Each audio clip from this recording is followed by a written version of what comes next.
All right, everybody, welcome back to another episode of Everyday Whiskey. I'm Dan. And I'm Mike, and this week I bring two very special releases to the table. I know typically we try to find stuff that you guys could always get. However, these aren't that rare. They're not that hard to find, but they are limited time offers, and it's pretty cool. So we've got 2XO with the Sneakerhead blend, which is another addition to their Icon series. Van Duzen is just another small lot release from Redwood Empire. It's part of the thing they've been doing. You've probably seen like the Grizzly Beast, the Rocket Top Rye, the Foggy Burl. What was the bourbon? Oh, Devil's Tower. Devil's Tower, etc. This is just another newest release of that. First batch ever, and it's a small lot because it's only 45 barrels. So let's get right into these. All right, so we're going to do the rye first, correct? Yes, we are going to do this. Which I think actually tonight's going to wind up being a rye night because I believe if you guys can tell, high rye. These are some of Mike's brands, so Mike's taking the lead on these. Yeah. He's got. So Mike, what are the specs on the Van Duzen? On the Van Duzen. So the greatest part about this bottle is Redwood does something that I am a huge fan of.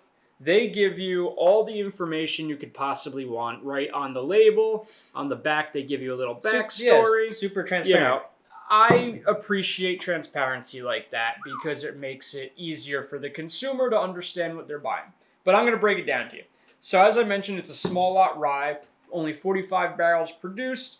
The mash bill on this is 31% barley, 67% rye, and 2% wheat. So it's a super unique mash bill. It is a unique mash bill. Yeah. And right on the label, they even tell you right here, it is a high malt mash bill. I don't think we've ever had anything We've never had high malt. I think the closest thing we would have would be the Balcones Texas rye. Yeah. That was a high malted rye, but not like this. This is definitely done unique to a little more of a degree, for sure. And then the name of the bottle just simply comes from the Van Duzen River that runs through the redwoods out in California. They, as you know, they name all their products after either a tree or something that pertains to the redwoods and the National Park Service because they're very heavily involved in protecting that stuff, replanting trees, preserving the ecosystem, all that fun stuff, which is really good. I think that's a good message behind the bottles. So. But before we drink, a message from our sponsor. Yes. All right. Not sponsor. Affiliate, not sponsor. That's actually a good disclaimer to put out there. All right. So, but seriously, if you go to shankygolf.com, grab any of their gear, get the Courses With You hat. You can get their basic camo hats. They got a bunch of fun stuff. They got some Happy Gilmore themed stuff. Yep. Awesome golf polos, t-shirts, hoodies, golf tees, ball markers, everything. If you use our code BOURBON2024, which will be being used till the end of the year for obvious reasons, and then we're going to change the code and we'll let you know. You'll get 15% off your entire order, even on closeout items, sale items, etc. So please go to shankygolf.com, pick up some gear. All of it, and Mike and I can attest to this, all the stuff is really high quality, really well made. Like I personally play golf. I use the golf shirts, I use the hats, I use the ball marker. Like they're really well made stuff. Like this is a really nice moisture wickening hat. We can't say the brand name that it replicates, but you can kind of probably figure that one out. Although I am currently wearing its replica, so yes, he zoom is. in on the video. So maybe here you'll you go. Find out. So there you go. Pretty close. So, and they're a little bit cheaper, which is nice. A lot of bit cheaper. A lot of bit cheaper, which is nice. All right, back to our regular scheduled programming. Thank you. All right. Cheers. Let's get into this. Cheers. So the nose is definitely super malty, but it's a little like shinier than I thought it would be. It's bright. It's not as very dense. Bright nose, but you're right. The malt comes right through. Instant caramel, toffee notes. It just smells like earth. Smells like earth. Yeah, I mean, like damp soil. Sap kind of. I don't know. I mean, maybe we're just thinking that because it's Redwood Empire. We're just naming nature stuff. But like, I love lamp. But super malty. Super malty. Maybe a little. Okay.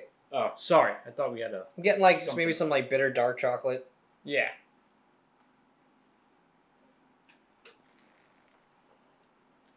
That is fun, dude. That's really fun. That's that's really fruity. A lot of red fruit on the palate. It's like raspberry. It's like raspberry and chocolate, and that's a lot of fun. I don't know if It's definitely a rye, but it's a weird rye. It's not. The rye's coming up at the back. You get the spice? Yup. The spice is hitting on the very, very... What was the proof on this? 94. 94? Okay, so not like it's not gonna kill you. It's got a very long finish. It's still going for me. Like I feel like it's almost like it phases down. Like it's weird, but it's on the palate. It's not crazy hot though. It's not it's not. They did this very well. I think this is a perfect proofage. And it's their first time doing it. It's only batch 1. So. I think everything in these small lot series they've done, I've liked. Mm-hmm. Devil's Tower was awesome. The Foggy Burl, if you like American single malt, was a really solid American single malt. Yeah. I'm a big fan of the small lot and the cash strengths. So price point, these are like low 90s still? No. I don't even think they come that high. I think they're in the 70 to 80 range on the shelf. Wait, on the shelf. Okay. On the shelf, yeah. That's not bad then. No, they shouldn't be that bad at all. I always forget to check pricing because pricing really varies all the time. Let me see if I can bring up a rough estimate for you guys. I really like that. I don't know if I'm gonna go like crazy high with it, but I think it's like it's really solid. Yeah, I'm not incredibly high because like myself. the Foggy Burl was $109.99 on the shelf. The Devil's Tower was $91.99 on the shelf. $89.99. All right. Okay, so it's in that. So it probably so $90, $80 to $90. Yeah, for range. like, does this drink like $90? I guess that's all subjective. It's all subjective to me.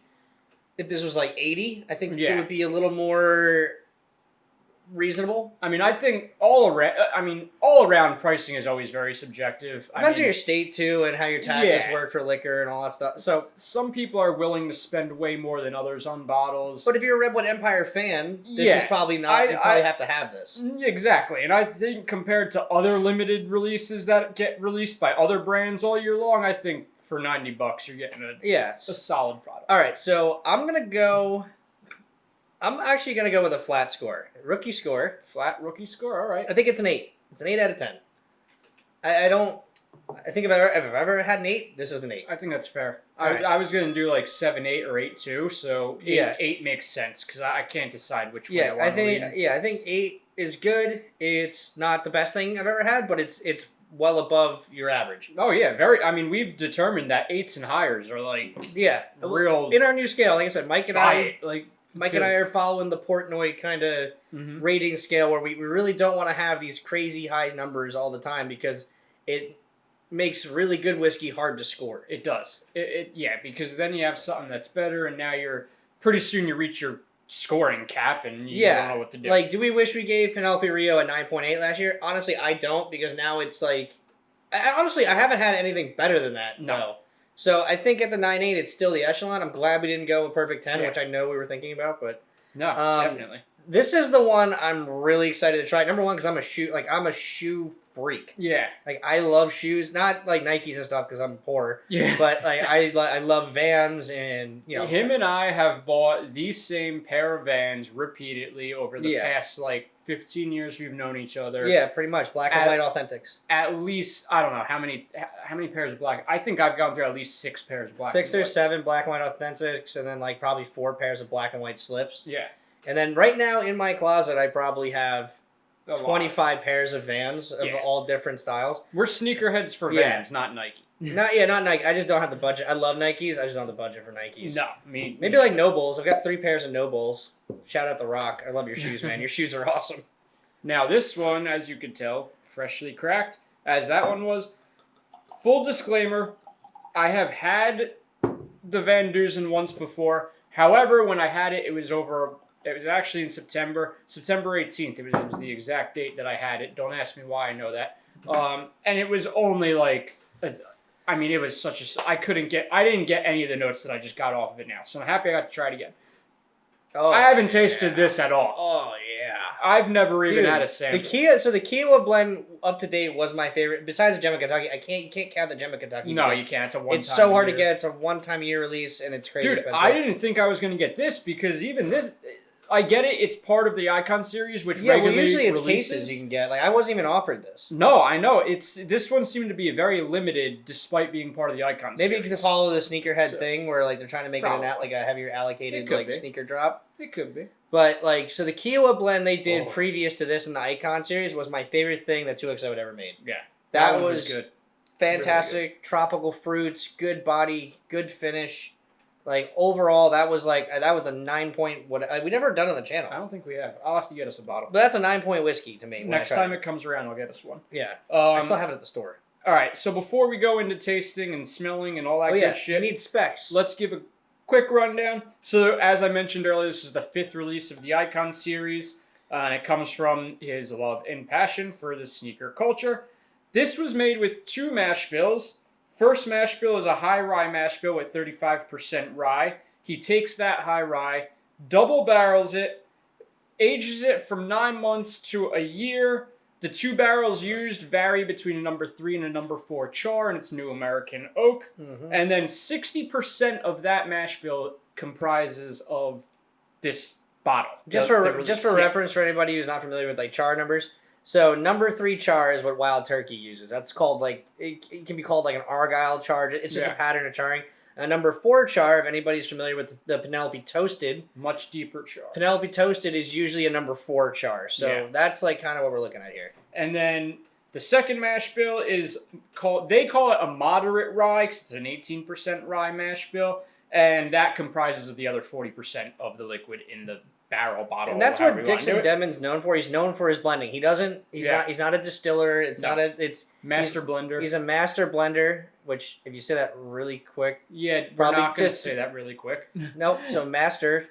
He's a blender. Pause. Blender. Yes. Okay. So master blender. Oh my god. But that's what he does. Like he double everything with 2XO double barrel. That's what it is. Like he's gonna secondary barrel anything. It's a double or it's a blend of a marrying of 2. So I'm gonna have another one of my rare moments where I go oddly specific on the nose, and I'm going to tell you, Yankee Candle. Close. Really? I was just fucking with you. No, close. I'm not gonna go. It's not gonna be an object. It's gonna be what a scent of a Yankee Candle might smell like. Are you serious? And that is candy apple with hints of cinnamon and like nutmeg.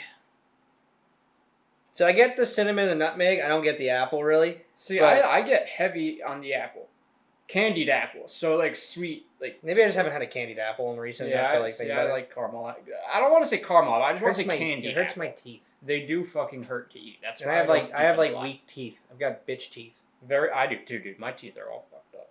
I very rarely eat one, and if I do eat one, I'll cut a little tiny piece off. Like if I eat a chewy steak, I feel like my teeth are loose. Yeah. All right, let's taste this. Really good nose. Mike described it really well, so I don't really have anything to add to it besides that I agree on the nutmeg and the cinnamon.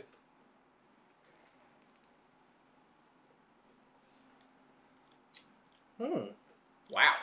Maybe because we just drank that like big bodied rye, I'm not getting a lot of like texture, but this is interesting. I do get a lot of. It's very dry. Normally, his stuff is dry. It's really dry. It is dry. Normally, stuff I think it has a little more flavor to it or a little more body to it, but this one's kind of dry and a little wispier. I get a lot. I get your typical rye notes, that black pepper, that spice. Yeah, I get. Well, and then if you really focus and really analyze it, you start to get a little bit of that smokiness to it from those double barrel charred thing. Those 2 barrels that are both charred and used in the double barrel finishing of this. I don't know how I feel about this, dude. I like it. I don't hate it. I just maybe I hyped it up in my head so much because it's like it's a cool release. It's a different. He's using different inspiration than a normal fruity a distillery would or blender would. It's just I think it's the dryness that's throwing me off. It finishes fast and it's very dry. Yeah, I want there to be. I just want there to be a little more flavor. That's my whole thing. Yeah. I think the dryness is kind of messing with me, and like all of this stuff is so flavor forward. Mm-hmm. Tropical passion fruit, cherries, raspberries, dark chocolate. Where this one is like a little flat for me. Let's see if we could help you out there and see if you get any of these notes. I never do on these things. I'm the worst with these. I usually don't, but I feel like Widow Jane. I love you, Widow Jane, but your descriptions are like ridiculous where you're naming specific bread varietals. Yeah. So I wasn't too far off on the nose.